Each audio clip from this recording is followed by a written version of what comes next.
इनके लबे रंगी की निछावर थी कि जिसने गुनाह सगीरा और कबीरा की तफसील के अंदर के एक गुनाह को गिनवाना तो दुश्वार है कि कौन से गुनाह सगीरा होते हैं, कौन से कबीरा। इसका मैं कायदा बयान कर देता हूँ कि सगाइर गुनाह के अंदर कब ये वो कोई किसी गुनाह को सगीरा कहेंगे, कब वो गुनाह कबीरा हो जाएगा। शरीयत के अंदर कुछ काम ऐसे होते हैं कि जो करना ज़रूरी होते हैं, फिर उन करने के लिए उनकी कैटेगरी बनी हुई है कि बाज़ काम इसमें सुन्नत हैं तो सुन्नत के अंदर मौक़दा हैं, फिर इसी तरह वाजिब है, फ़र्ज़ है। तो ये तमाम काम कैटेगरी वाइज करने हैं कि किस काम को कितना ज़रूरी समझना है और कितना ज़रूरी उस पर अमल करना है।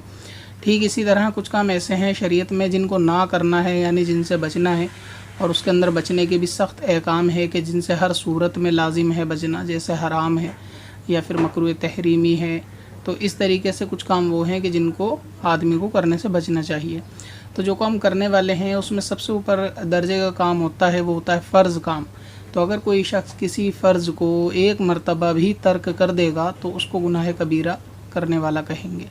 यानी वो शख्स के अगर किसी ने एक मरतबा फ़र्ज़ को तर्क करा तो वो गुनाह कबीरा करने वाला है। ठीक इसी तरीके से अगर किसी ने वाजिब को चंद बार तर्क करा, यानी किसी वाजिब को अगर सिर्फ़ एक बार तर्क करा तो वो गुनाह सगीरा है, और अगर इसकी आदत बना ली, चंद बार उसको तर्क करा तो फिर वो गुनाह कबीरा हो जाएगा। ठीक इसी तरीके से सुन्नत मौक़दा है, अगर उसको कुछ बार उसने तर्क करा तो गुनाह सगीरा है, मगर ऐलान के साथ उसने कई मरतबा उसको जो है तर्क करा सुन्नत मौक़दा को, और लोगों को भी ख़बर है और अलल ऐलान ये बात करता है, तो फिर ये गुनाह कबीरा हो जाएगा। इसी तरह हराम काम है कि जिनसे बचना चाहिए, अगर किसी शख्स ने कोई हराम काम एक मरतबा करा तो फिर वो गुनाह कबीरा ही होगा, और अगर किसी ने मकरूह तहरीमी काम को करा और एक से ज़्यादा मरतबा करा और इसकी आदत बना ली तो फिर ये गुनाह कबीरा होगा, और एक बार करना गुनाह सगीरा।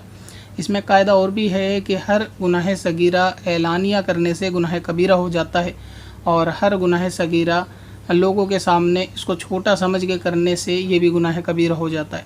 लिहाजा किसी भी गुनाह सगीरा को ये समझना कि वाजिब का एक बार तर्क तो सिर्फ गुनाह सगीरा ही है, लिहाजा इसको कर लेना चाहिए। तो इसी तरह किसी वाजिब को तर्क करना और ये सोचना गुनाह सगीरा है तो फिर ये इसको छोटा समझना, हल्का समझना भी ये इसको गुनाह कबीरा कर देगा।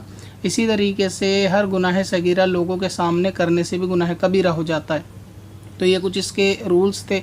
अब आप देख लीजिए, अगर कोई जितने काम फ़र्ज़ हैं अगर उसमें से कोई किसी को एक बार भी छोड़ेगा तो उसको गुनाह कबीरा बोलेंगे। जैसे नमाज का एक बार का छोड़ना ये गुनाह कबीरा होगा। इसी तरीके से नाखून का 40 दिन से ज़्यादा बढ़ाना, अगर ये एक मरतबा ही है तो ये गुनाह सगीरा है, और अगर इसकी इसने आदत बना ली तो ये गुनाह कबीरा है। दाढ़ी का एक मरतबा कटवाना ये गुनाह सगीरा है, और एक से ज़्यादा मरतबा कटवाना ये गुनाह कबीरा हो जाएगा। इसी तरह दाढ़ी का एक मरतबा कटवा के लोगों के सामने आना, ये इसको हल्का समझना, तो ये इजहार के सबब भी गुनाह कबीरा हो जाएगा। मर्द को सोना पहनना, क्योंकि ये हराम है तो इसने पहना मतलब हराम काम किया तो ये गुनाह कबीरा होगा। तो इसी तरीके से जितने वाजिब पर अमल ना करना गुनाह सगीरा है, और फ़र्ज़ पे अमल ना करना गुनाह कबीरा है, और इसी तरीके से तर्क करना जो है उसको फ़र्ज़ को या फिर ये कि हराम काम को करना ये भी गुनाह कबीरा है, और हर गुनाह सगीरा इजहार के सबब कबीरा है, और हर गुनाह सगीरे को हल्का जान कर करना ये भी जो है गुनाह कबीरा है। तो उम्मीद है ये किस्में हैं गुनाह सगीरा और गुनाह कबीरा के पहचानने की। तो आप इसमें देखिए कि जितने इस्लाम में फ़र्ज़ काम है वो छूटे या नहीं तो कब वो गुनाह कबीरा होगा, या वाजिब छूटा तो गुनाह सगीरा होगा जबकि वो एक आध बार छूटना हो।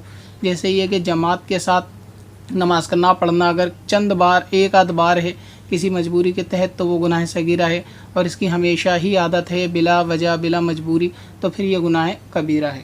तो इस तरीके से आप गुनाह सगीरा और कबीरा को पहचान सकते।